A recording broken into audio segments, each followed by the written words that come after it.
Hello,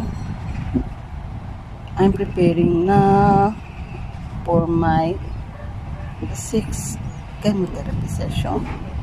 My doctor told me that graduate ako. This will be the last. Sana nga.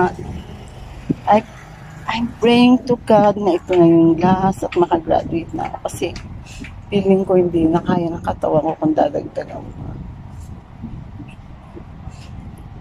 So, help me pray na hindi po ako mahirapan sa Monday. Buti po hindi natapat sa birthday ko kasi birthday ko po.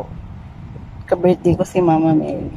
And may celebrate ko yung birthday ko, 6th to 3rd birthday ko bago ako mag-last chemo. Siguro ang hinihiling kong gift kay God ay ang makagraduate na ako sa chemotherapy at mawala na lahat ng cancer sa katawan.